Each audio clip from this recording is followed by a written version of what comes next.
Fala pessoal, estamos aqui para mais um vídeo. Meu nome é Arthur, eu sou analista de valores imobiliários e hoje a gente vai falar sobre a Track and Field.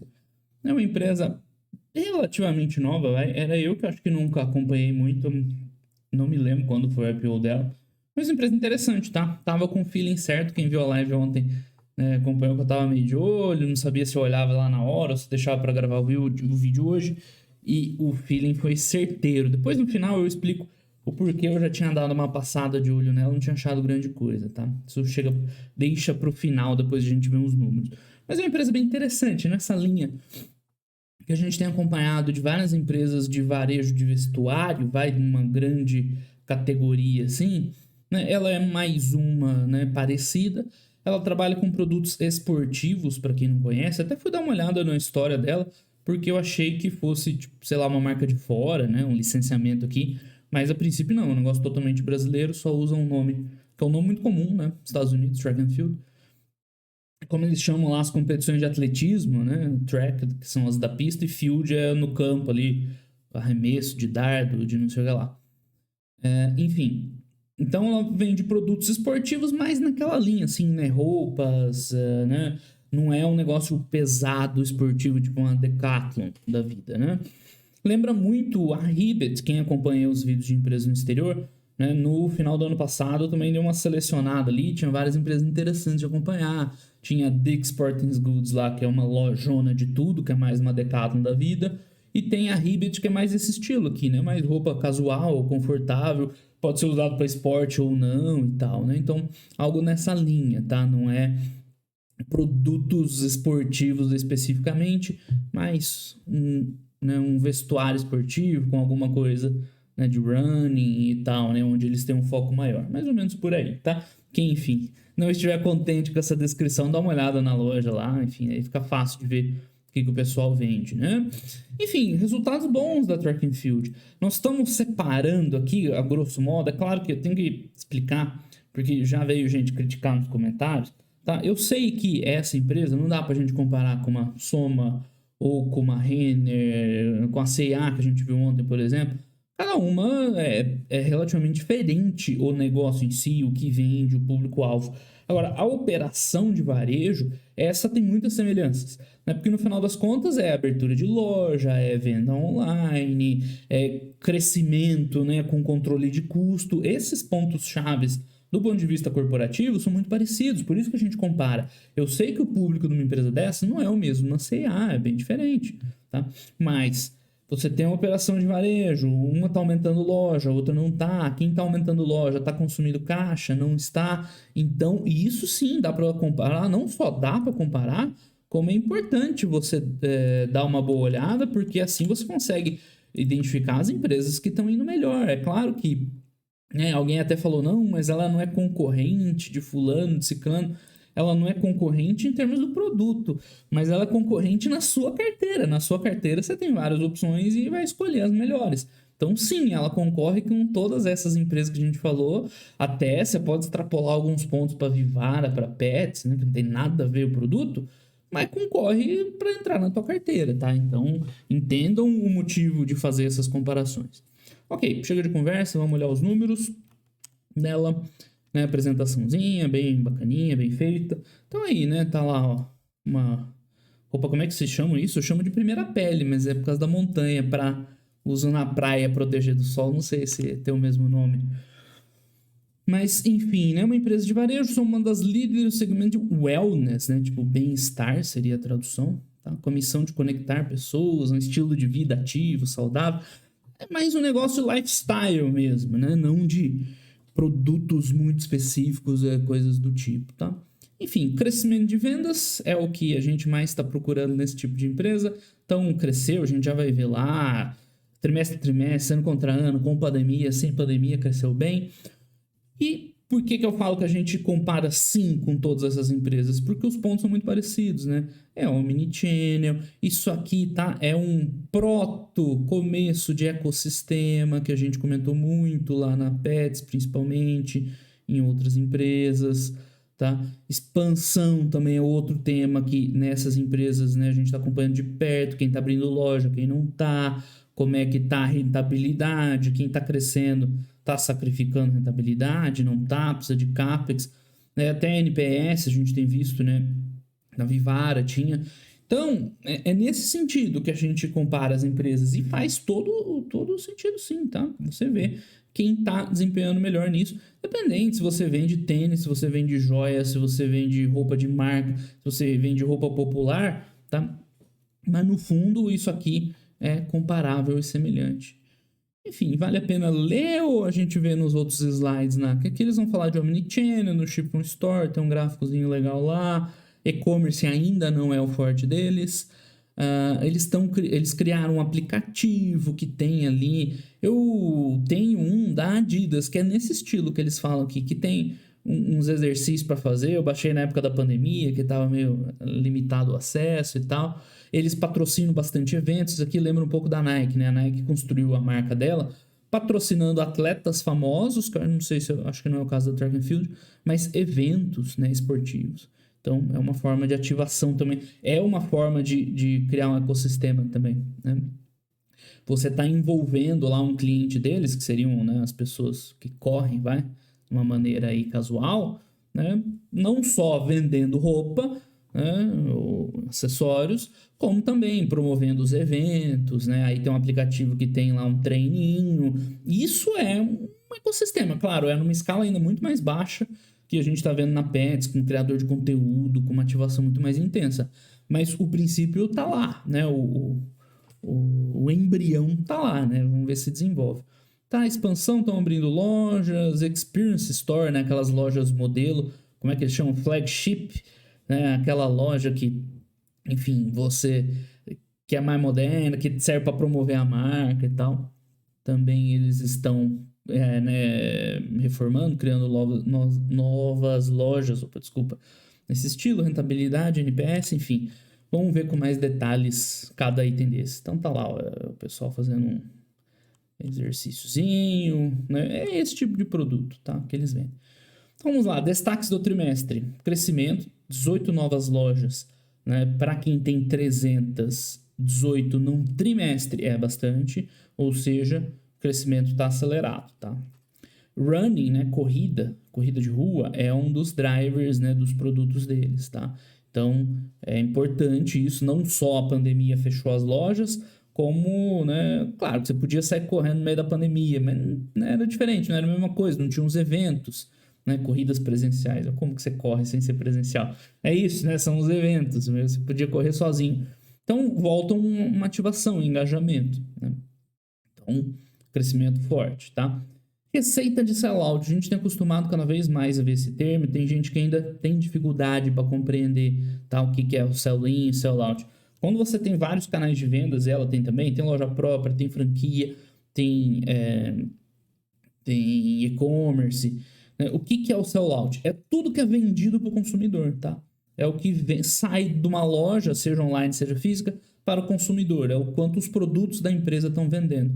E por que isso é diferente das vendas? Porque no caso principalmente de franquia ou de multimarcas, que aqui acho que não é o forte da Track and Field, você não vende direto para o cliente, você vende para um intermediário, que é o seu franqueado, ou uma loja multimarcas, e ela sim vende para o cliente. Então essa venda é uma venda indireta, né? Você vende para o intermediário e depois, claro, ele vai vender para os clientes. Por isso que, para esse tipo de empresa, com muitos canais de venda, é interessante você pensar no sellout, porque é o quanto o consumidor está comprando de produto, seja qual for o canal, né? Dá uma visão um pouco mais interessante, tá? Então, não é nada de outro mundo, né? É relativamente simples esse conceito. Aí tem o pessoal perguntando, né, nos comentários, mas por que eles contam isso aqui no sell-in e isso no sell-out? Por causa disso. Né? No sell-in vai entrar franquia, né, multimarca, principalmente, tá? Então, o sell-out é o quanto está vendendo. Crescimento muito bom, tá? Seja em cima do quarto trimestre de 2020, seja em cima de 2019. Track and Field não teve, assim, um impacto muito ruim em 2020, o ano da pandemia, tá? Foi um ano até normal, vamos dizer assim. Não foi um resultado espetacular, mas foi um resultado bom. A gente já vê lá. E, enfim, então é importante, ela está crescendo em cima de 20%. E para quem quiser tirar a dúvida, em cima de 2019, crescimento de 75%, não preciso falar nada, né? Muito forte. Então, em termos de receita líquida, um crescimento também nos mesmos moldes, né? Alguma coisa assim, um pouco menor. que aqui sim, né? O que sai do sellout para entrar na receita? É o que fica lá, né, pro intermediário que vende os produtos deles, tá? Então, em termos de EBITDA ajustado, aqui a gente vai discutir bastante esse ponto, tá? A rentabilidade, os números são bons também, são igualmente bons, embora a gente vai ver, tem umas certas pressões de custo, né, que onde a gente tenta tirar ali o que é interessante ver, o que não é, é uma análise um pouco mais de quality, né? Você vê a qualidade, não só o resultado, mas a qualidade do resultado. A gente já vê quando chega lá nas despesas. Enfim, as margens em geral estão expandindo também, EBITDA no caso aqui, mas inclusive a margem bruta ela está expandindo, o que é muito bom. No final, o lucro líquido ajustado, né? Claro, né, o lucro acaba sempre, né, alavancando mais, ela ainda não tem um volume grande, então crescer 200%, óbvio que é bom, né, mas ainda ela tá pegando tração ainda, né, alavancagem operacional e as margens líquidas também, ó, expandindo bastante. Isso é característico de uma empresa que ainda está, né, se desenvolvendo, ainda não está naquele estágio mais maduro, ainda ganha muito pela escala, né? Então já deu para ver pelos destaques que os resultados são bem bons, bem interessantes. Então aqui é no gráfico daquilo que a gente viu, o sellout, tá? Tanto no trimestre a trimestre quanto ano contra ano. Tem que destacar que, né, 2020 teve pandemia, não foi um ano péssimo para a empresa, mas claro, né, as vendas até caíram em relação a 2019. Teve um importante assim, o surgimento do e-commerce em 2020, né, que enfim, a gente acompanhou bem aqui. E um dos pontos negativos, não que é negativo, mas uma das coisas que não é tão favoráveis para ela, que é para outras empresas, é que o e-commerce dela não pegou. Tá? A gente vê que ele reduziu aqui ó, nominalmente, ano contra ano. Ela está desempenhando super bem nas lojas físicas, isso não tem dúvida. Claro que em 2020 não tinha outro jeito, né? Vendeu bastante no online, mas assim que abriram as lojas, o pessoal preferiu comprar em lojas, né? De uma maneira geral. Isso pode ser devido à característica do produto em si, né? O pessoal ir lá gostar de experimentar, de sentir, né? Enfim, é uma justificativa, mas em todo caso, né, a gente vê no exterior as empresas crescendo nominalmente essas vendas online, mesmo vendendo esse tipo de produto. Então, esse é um ponto que, sei lá, né, outras empresas têm resultados melhores. Mas fora isso, é um crescimento muito bom, muito forte. Destaque para as lojas próprias, está crescendo muito e a gente não vê uma evolução tão grande, ela está crescendo mais em franquia, em termos de número de lojas, né? Está abrindo muita loja de franquia, mas as lojas próprias estão puxando também um crescimento forte, ou seja, os números top line delas são excelentes, tá? A gente viu que muitas empresas estão comemorando o fato de meio que voltar ao patamar de 2019. Sofreram muito na crise, agora estão voltando e o pessoal já está comemorando. Não, aqui é claramente uma evolução importante em todas as linhas. Então eles destacam aqui a força da marca. Eu, como não consumo muito, eu já fui mais esportivo que eu sou hoje. Tá? Não estou consumindo muito do meio, né? Não tenho uma opinião pessoal, mas isso aqui, né, parece sim que esse crescimento é característica de um produto desejável, para usar a palavra que a gente usou bastante, e teve até um comentário lá do cara que me deu aval para falar, não, eu sou psicólogo, a gente usa muito desejabilidade. Bom, beleza, valeu. Então, parece mesmo que ela tem desejabilidade, porque é uma característica isso aqui, mesmo na pandemia, continua vendendo, né, ativou online, depois voltou, cresceu de novo as vendas. Então, parece sim que o produto dela tem um diferencial. Né? Pode ser a marca, pode ser a super qualidade, né? Algum diferencial tem para você conseguir esses resultados, tá? Se a venda direta do digital não é o forte dela, mas o Omnichannel parece que vai melhor, tá? Que casa bem. A gente já vê lá depois, o Ship from Store tá rodando bem, né? Já, e o Pick Up from Store estão evoluindo. E tudo bem, se o produto dela não encaixa bem com a venda online direta, né? Você usa as outras ferramentas para te ajudar também.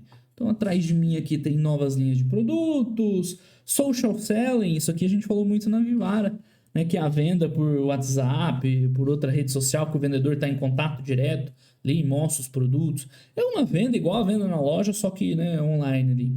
Né? Também cresceu, né? Claro, é representativamente pouco frente ao resultado total da empresa, mas dá para ver que eles estão antenados, vai? Eles sabem que as coisas estão mudando, que eles precisam, né, entrar nesse ritmo de mudança. Tem coisa que está indo bem, tem coisa que, né, umas coisas são melhores, outras piores, mas dá para ver que eles estão tentando um pouquinho de tudo, tá?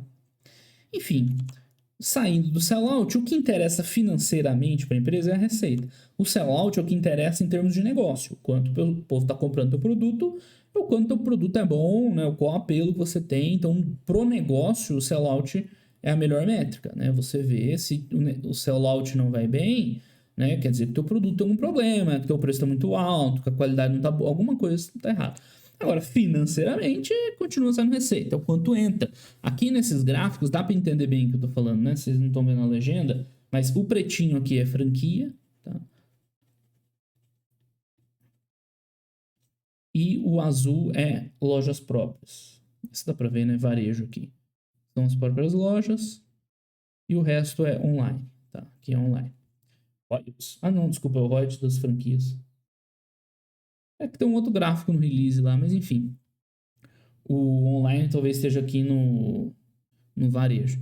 Então, o que acontece? A receita, ela não tem essa divisão por canais, né? É o que ela vende diretamente, mais o que ela repassa para franqueados. Ela acho que não trabalha com multimarcas, tá? Então, do ponto de vista de receita, né, é diferente do ponto de vista do sellout. Sellout é tudo que está vendendo. Aqui é só diretamente. O que a Track and Field faz? Ela vende direto para o cliente, é o azul, e aqui vende para os franqueados, né, que são intermediários. Isso aqui é a taxa de franquia que ele recebe, né, não é de produtos. Enfim, em termos de receita, é mais ou menos parecido, tá? É só... Tô explicando bastante aqui para vocês entenderem o conceito, porque numericamente é a mesma coisa, o crescimento sequencial nos quartos trimestres e o ano de 2020 um pouco mais duro, né, porque pegou o segundo tri, terceiro tri, que a pandemia pesou mais, né? Mas enfim, aqui sequencial, mais ou menos os mesmos números, é um pouquinho abaixo, ou seja, né, continua tudo violento. Reflexo do sellout, né? Tá aqui. Aumento dos royalties e tal. Enfim, chegamos no lucro bruto. O lucro bruto tem um ponto bem positivo da empresa, que é a expansão das margens. Então, primeiro, ela roda com a margem na casa dos 60%, tá? O que é muito bom. Para esse tipo de operação, assim, meio varejo, né? Produto próprio barra varejo, as margens são muito variadas, tá? Vai depender do tipo de produto, do quanto, qual é o peso do produto em si, qual é o peso da operação de varejo.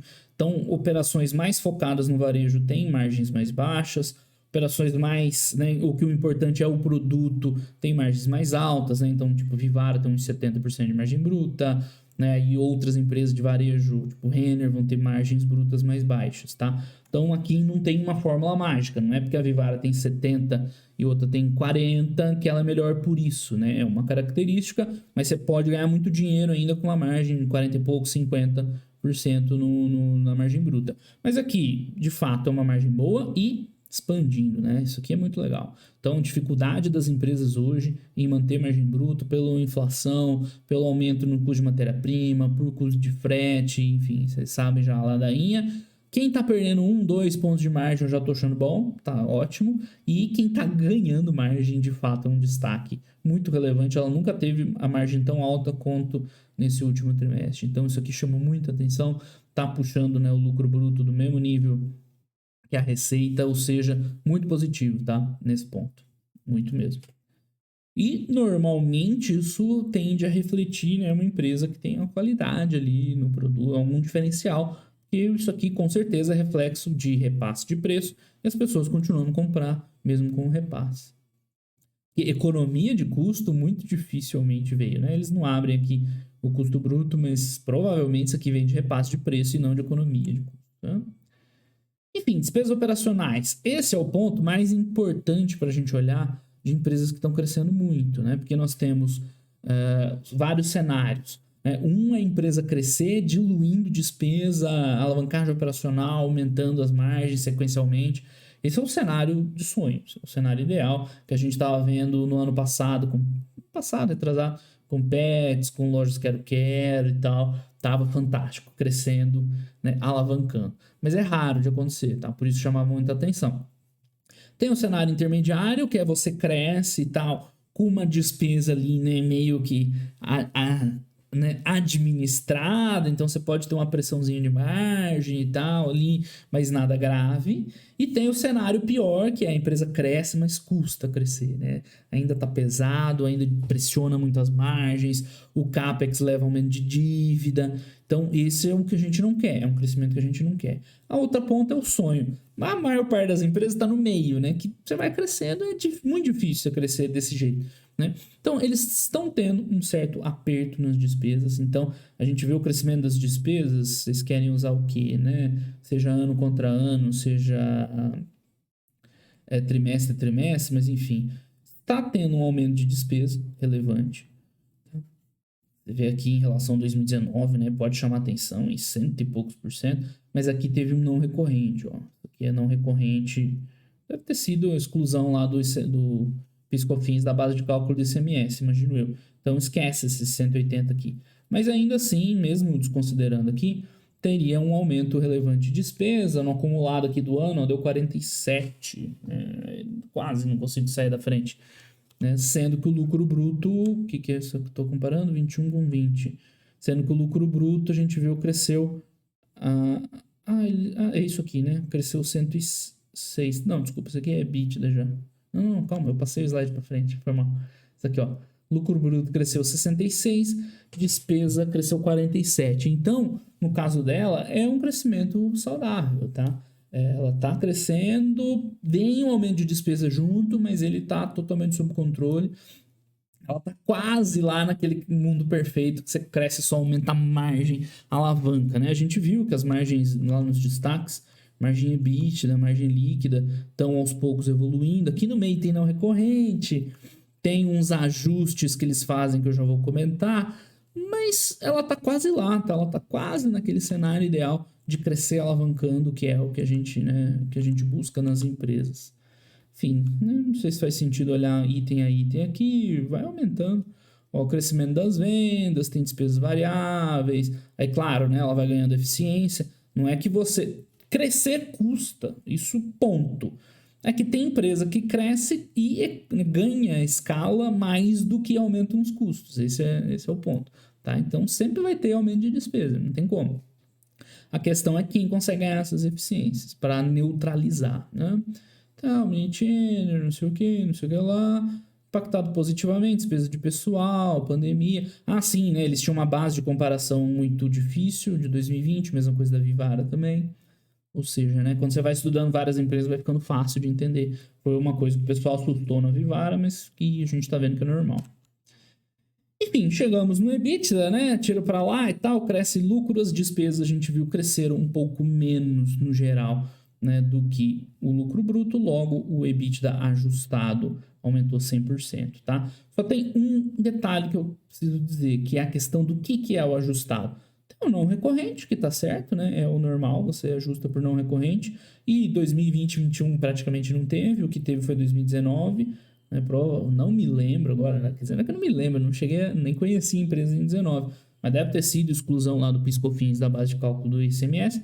Mas o ponto é isso aqui, ó. A gente viu ontem na live da C&A, quer dizer, na live que nós falamos de C&A, que, né, ela estava tirando o ajuste do IFRS 16 do EBIT, né, para dar um EBIT ajustado. E eu achei estranho, mas pelo visto é o que as empresas de varejo estão fazendo. Curioso isso, né?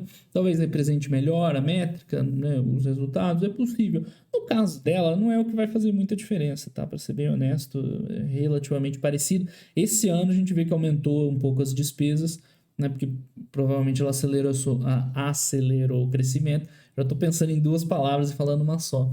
Ela acelerou o crescimento e, claro, né, o aumento dos contratos lá do leasing operacional puxa um pouco isso aqui. Mas é interessante ver isso, é uma tendência. Provavelmente as empresas estão considerando que é melhor analisar como resultado operacional o EBITDA sem a regra contábil. A regra é a regra, você pode concordar, discordar, a gente falou bastante disso, falei ontem na live, no começo de 2020 a gente comentou bastante sobre isso, quem não estiver entendendo nada do que eu estou falando, volta lá. Mas é curioso de ver, provavelmente vai ser a melhor métrica para acompanhar essas empresas, porque principalmente nesses momentos de crescimento, talvez, né, não apareça no EBITDA a evolução de um resultado mais operacional, mais puro operacional. Então, destaque para isso aqui.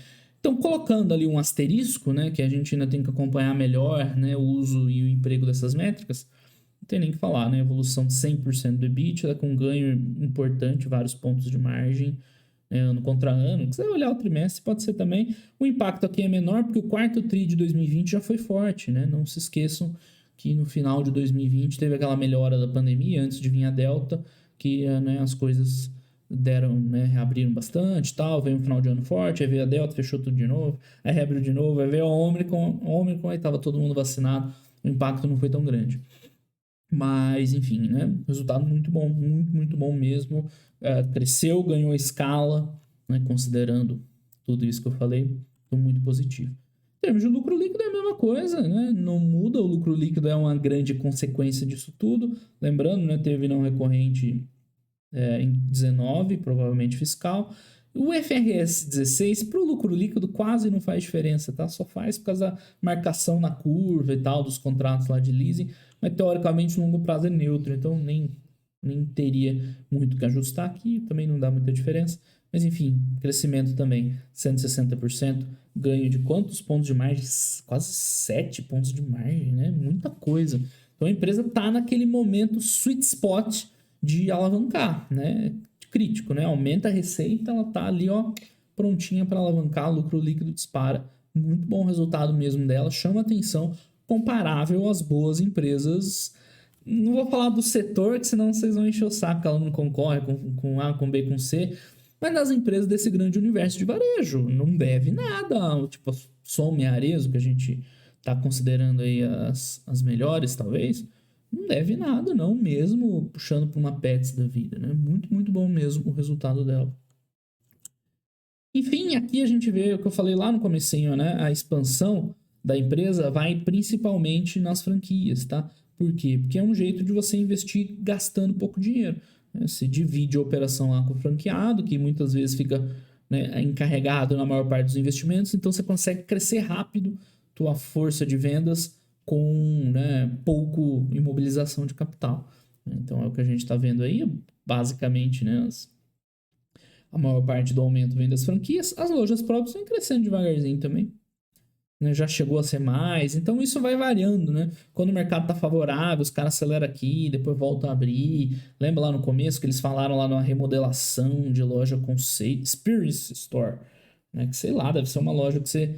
Eu já vi as de esportes assim, são bem legais, né? Que você experimenta lá e tem uma mini quadrinha lá pra você testar e tal. Né? Deve ser alguma coisa nesse sentido, tá? Confesso que eu não sei.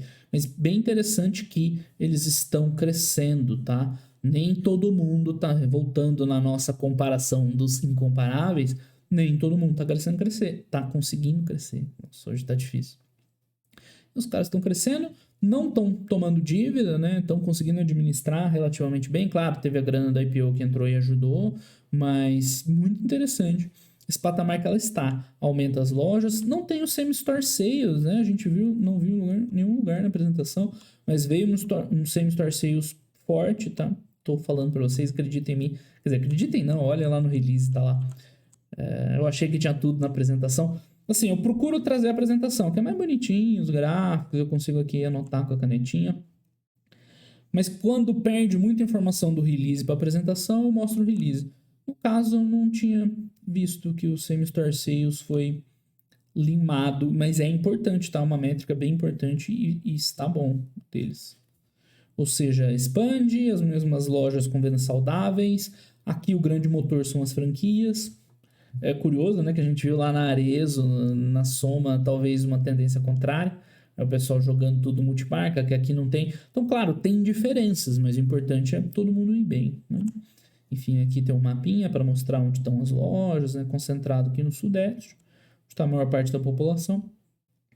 Né, já desenvolvendo aí as lojas com capacidade omnichannel para entrega, pick-up from store e tal. Não vai ter aqui também, né? Tem um gráfico que eles mostram no release que tem das vendas, né? O quanto veio de pick-up from store, foi bastante, tá? Subiu bastante. Então olha lá no release, que aí lembrou um pouco da Pets. Eu estou fazendo os paralelos aqui com as empresas incomparáveis, mas lembrou a Pets, né? A Pets é a rainha do pick-up from store.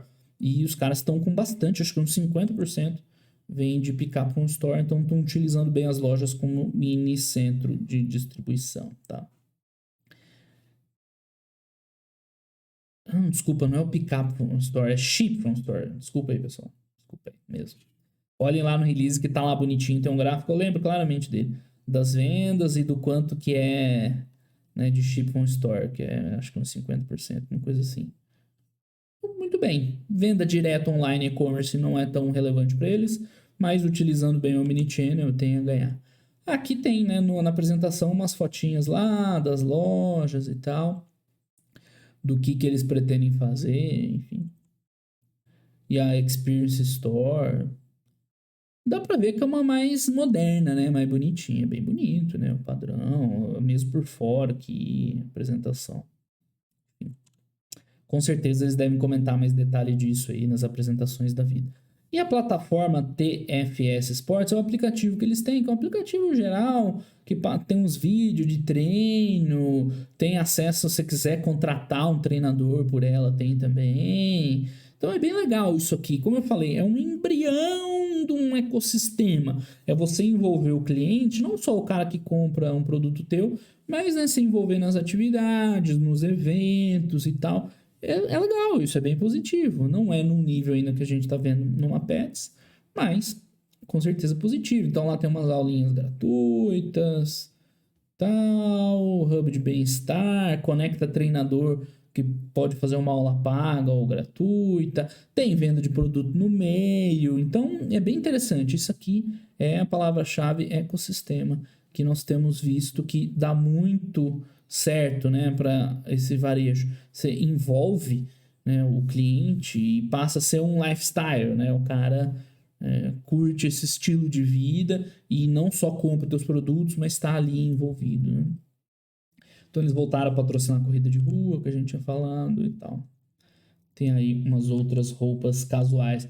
Enfim, gostei bastante, tá, da Track and Field. O feeling estava certo. Eu fiquei de explicar, né, o porquê que eu me embananei no meio. A Track and Field, até o código de negociação, eu botei aqui, né, na tela.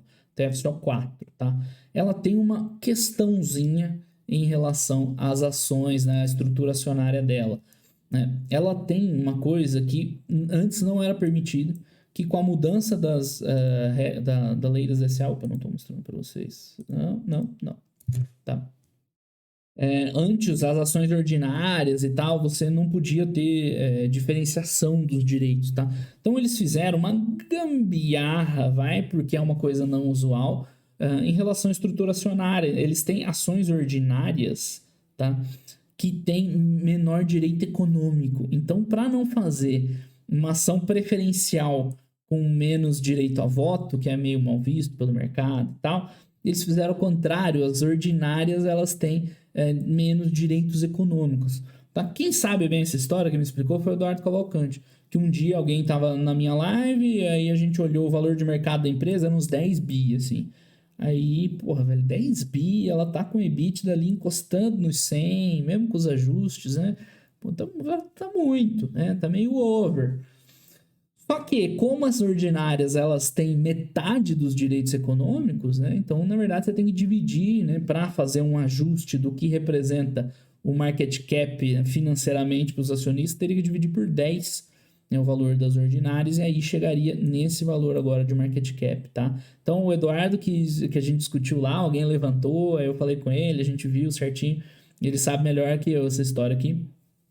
Ou seja, agora já é outra conversa, a empresa já vale 1 bilhão em vez de 10, aí é bem incompatível com esse resultado que ela tem, né? A gente viu aqui no ajustado, que na verdade, né, até por aqui, para que o EBITDA tá lá em cima.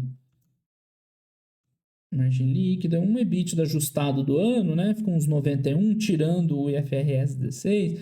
Enfim, dá para usar aquele 100 lá como uma métrica.